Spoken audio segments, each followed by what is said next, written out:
So I was able to come into your classes today and see whole group social studies and science lesson, and we've been talking a lot about whole group. So it was great that I was able to come in and see. And one of the things that I know you've been working with Julianne and Aaron with me is tone and outward excitement for the lesson.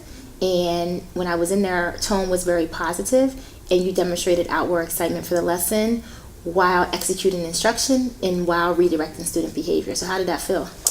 It felt really great, yeah. On Friday, I had debriefed with Juliana and Ms. Michaels, and I actually put, kind of like we have our taxonomy things, I put their strategies they taught me in the back of the classroom, so it's really nice having that resource there, so I can constantly be looking there because it's 6 steps that I'm following, so I can be redirected to there so that I can stay really positive during the whole group. So let's talk about, what do you think the purpose of prompting is? So let's talk about what the purpose of prompting is. I think the main purpose is to scaffold the students so we know that they're never opting out. When do you prompt? When they don't know an answer? Yeah, so today in the lesson, there was 2 students I really keyed in on 2 prompts. Did you remember what happened with Simon when you called on him to answer a question about mammals? He couldn't think of an example of a mammal. Right, and then what was your next prompt after that? I asked for someone to give me another example? Yes, you called on 4 different students to give you other examples of mammals, and they all were able to give them to you. Then you went back to Simon. But what does that do to the level of questioning? It makes it seem easy? Yes, so you reduce the rigor too quickly. Okay. So that's what I want to get at today, Carly, is that when you're prompting, yes, you're prompting, but you're reducing the level of rigor too quickly. Okay. So this would go back to the overall concept to break it down. So when you break it down, you want to maintain rigor. You don't want to immediately go to the easiest level of questioning or ask a friend or let me give you an example. You really want to think about, okay, this is the question I really want to get kids to answer. If they do not get this answer, the next thing I have to do is break it down with better prompts. Does that make sense to you? Definitely. So, for example, let's go to Simon. Think about Simon. You asked him for an example of a mammal, and he couldn't give you an example of a mammal. Right. So then you can say, Simon, tell me what is a mammal. Define mammal for me, Simon. So then you see how that maintains a level of rigor? So you might write that, yes. Yeah, I was thinking that too. Like, what are some characteristics of a mammal? Right, so perfect. So you can go right there. What are some characteristics of a mammal, Simon? And then have him list some characteristics.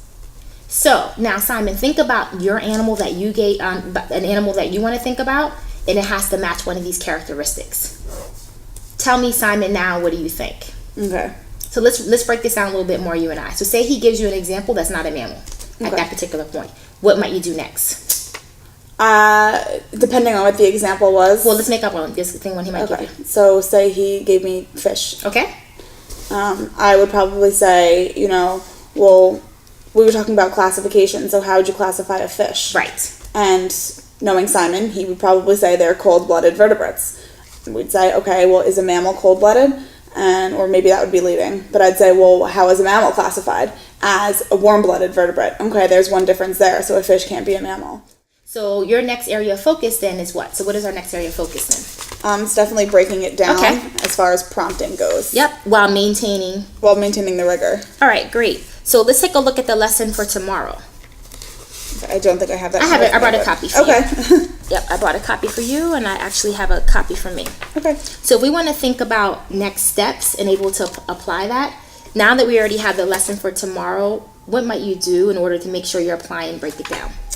Well, I could also feed into, the PD that we had on Tuesday. Okay. Because for controlling the game, I could probably obviously I don't have this when I'm doing my rapid fire, but tonight when I'm rehearsing the lesson at home, I could anticipate weaknesses, so anticipate things kids are going to struggle on, and plan out those prompts ahead of time. Okay, let's pick 1 or 2 and do 1 or 2 together. Do you want to do that? Sure.